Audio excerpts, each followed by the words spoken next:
So, what was the Civil War really about? Well, that's a damn good question, and it's a question we should start asking a lot more in this country. One of the issues was slavery. I'm sure we have consensus on this point at least. I mean that earnestly. There can be no denying that the practice of slavery was a hotly debated topic in the lead up to the Civil War, and it was a source of economic and political division between free states and slave states. And therefore, it does contribute to the outbreak of war between the states. However, this wasn't a moral or ethical debate between ardent abolitionists and masochistic slave owners. Abolitionists comprised a tiny minority of the population, and they could be found in both the North and the South. The debate over slavery was an economic one, argued between industrial tycoons and large agricultural interests about the type of economy our rapidly expanding country would have, agrarian or industrial. So, to the extent that slavery is a factor in the Civil War, it isn't a moral or ethical topic for the vast majority of the nation's business or political interests, but merely one of practicality. The North wanted to keep importing cheap immigrant labor, while the South wanted to retain its already imported slave labor. And I assure you, humanitarianism was in very short supply across the board. If the African slaves in the South were expendable, then the imported European labor in the North was downright disposable. This might be a good time to remind everyone that the slave trade ended in 1808, and that's, let's see, 53 years before the Civil War. And of course, it must be mentioned that slavery is listed as an issue in the Articles of Secession, among a whole host of issues. For instance, the Virginia Convention that voted for secession passed 14 separate resolutions, one of which was the retention of slavery. The second and likely the most important cause of the Civil War was the long-simmering issue of tariffs in this country. Now, this seems alien to us, but this was a time before taxes on income and capital gains, and so the nation funded its government mostly through tariffs on imported goods. So, tariffs, for all practical purposes, are like taxes.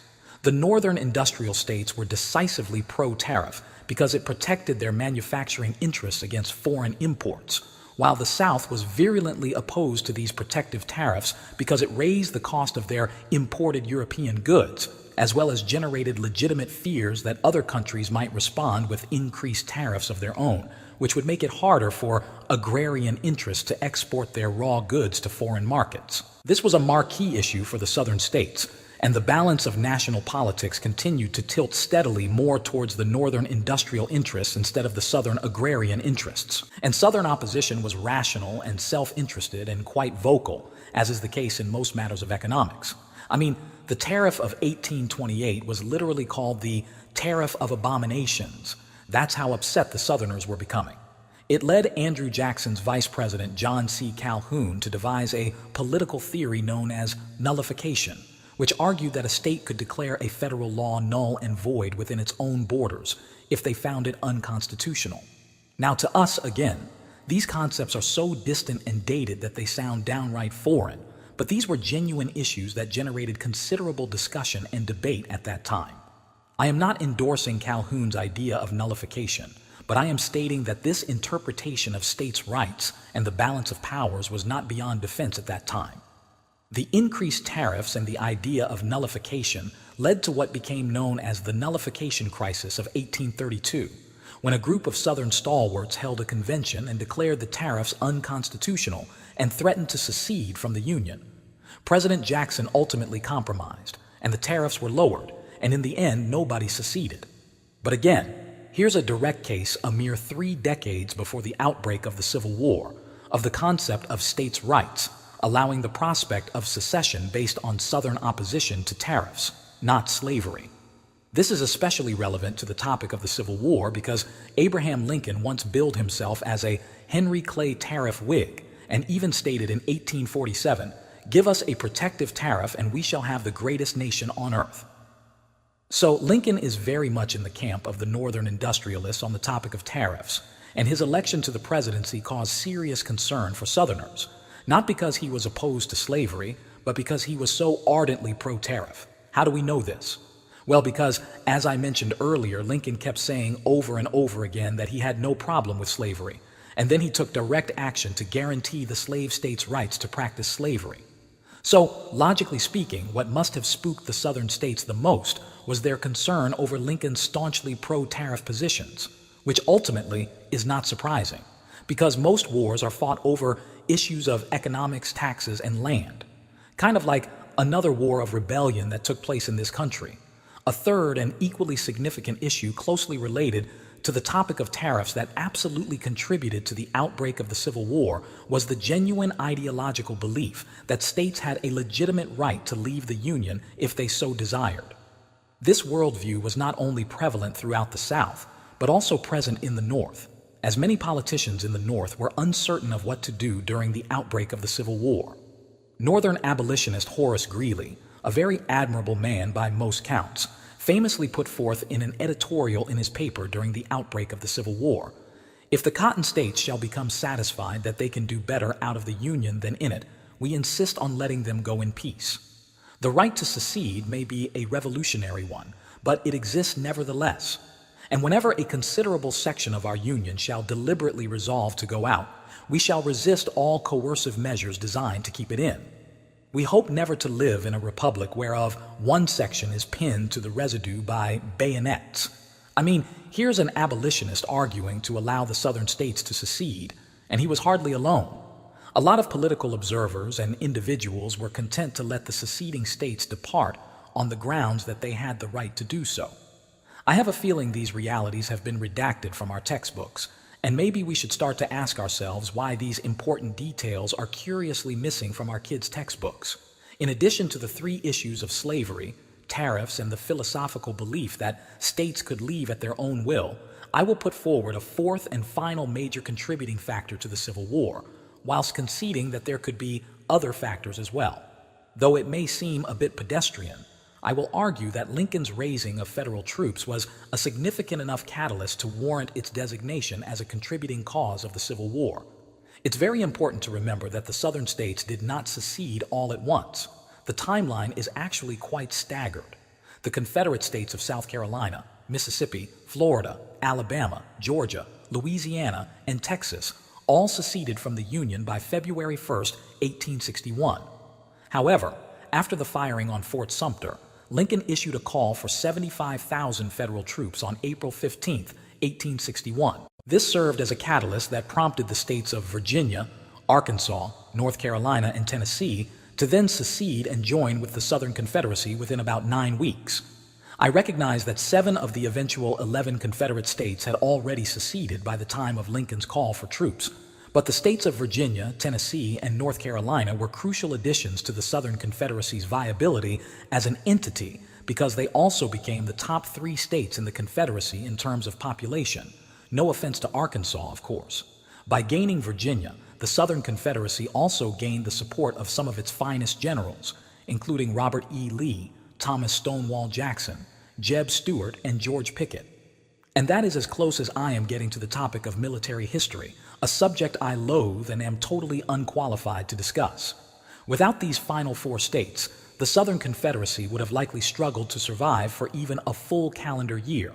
And thus, I do feel that Lincoln's call for troops exacerbated and further inflamed tensions between North and South, and that this decision does warrant its place as a significant contributing factor to the breakout of civil war, especially when we consider the legacy of the British quartering of troops in the colonies as a major grievance of the Founding Fathers.